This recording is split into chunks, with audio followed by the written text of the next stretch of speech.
Right, let's get the Houses of Doom quadrilogy over and done with, shall we? I'm really starting to miss variety. So we're finishing up with The House of Witchcraft, which is, of course, a 1989 Italian horror film, directed again by Umberto Lenzi. And I think that this has the least amount of information online out of the entire quadrilogy. Is it any better than some of the other Lenzi films we've had so far in the series? No, it's not.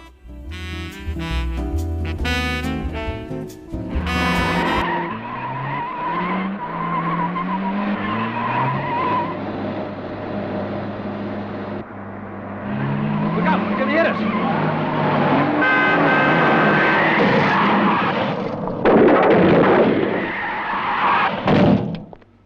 Palmer, how are you, Luke? Nice surprise. Tell me about life out of the big city. Getting to relax a bit?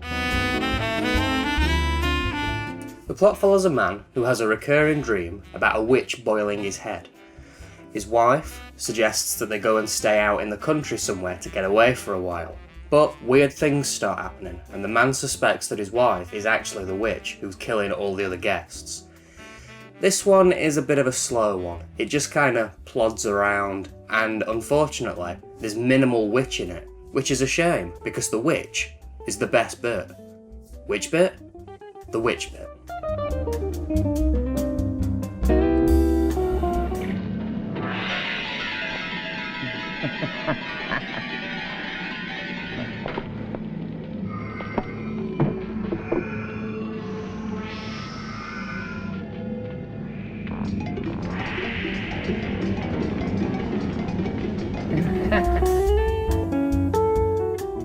The acting and dubbing in this film are of course terrible, but there aren't too many funny lines here, so it isn't saved by being hilariously bad.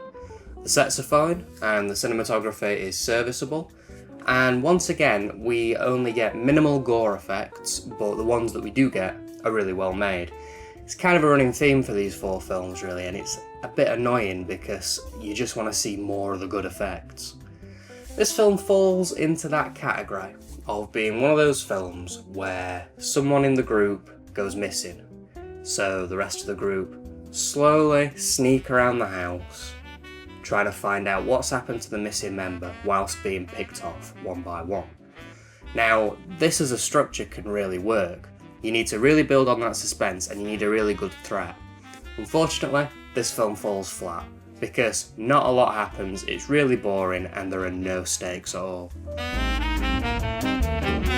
For the last 6 months, I've been plagued by a recurring nightmare. Almost every night. There's a country house and a horrible old woman standing next to a fire in the hearth. She lifts up my severed head and throws it into a steaming cauldron.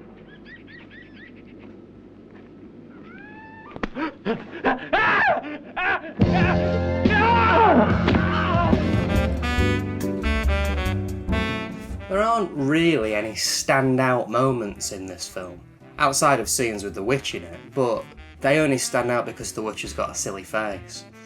There was one throwaway line that grabbed my attention though.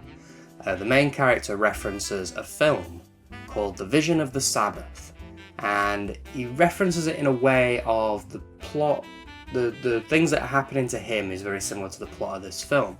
And I was wondering if it was real or not, because if it wasn't real, what was the point in bringing it up?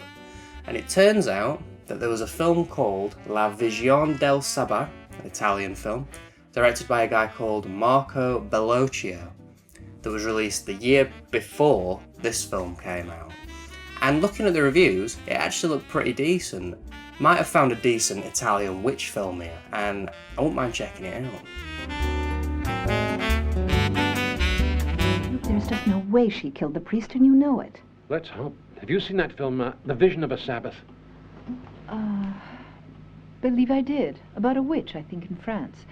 She's born again, reincarnated into a girl of today. The print is once again really good. Very clear audio and very clear visuals, with only a few minor imperfections. You know, there was a line going down the screen at one point and there was a little audio glitch, but outside of that, looks great, sounds great. And once again, we get nothing new on the disc. Same old stuff.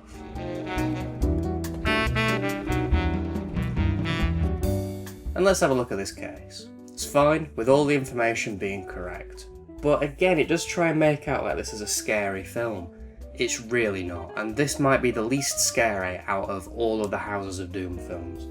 One thing that I did notice, a bit of an oversight here, is that this screenshot here actually ruins the twist ending to the film. So hopefully you're not paying too much attention to the screenshots on the back of those.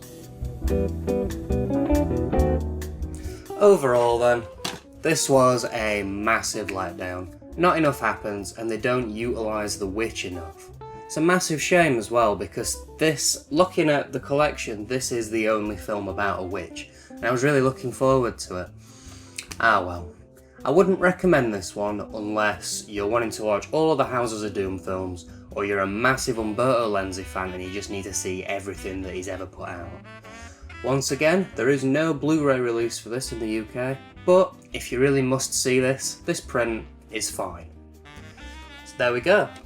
The Houses of Doom films are finished, and to celebrate, I'm going to go through worst to best. With my worst one, of course, being the film we just spoke about. Far too boring for its own good, not enough happening. Next up, we've got The Sweet House of Horrors, which was a bit of a weird sit. There was some funny moments in this, but it was just a little too whimsical for its own good. Next up, The House of Lost Souls. Really fun film. Really enjoyed this one and I'd recommend it. And finally, my favourite, The House of Clocks. Again, a really fun film that I'd recommend, and this only just wins out down to nostalgia, I think. This is my first Vipco film that I ever owned. So, a little bit of nostalgia goggles for it. So it seems like both Fulci and Lenzi had one good film and one bad film in this collection. And that's it. The Houses of Doom quadrilogy is over. I cannot wait for something different. And we've got a real treat next week because we're checking out a giallo film. One that I've really been looking forward to watching. I've heard some really good things about this. We're going to be checking out The Case of the Bloody Iris. Very northern title.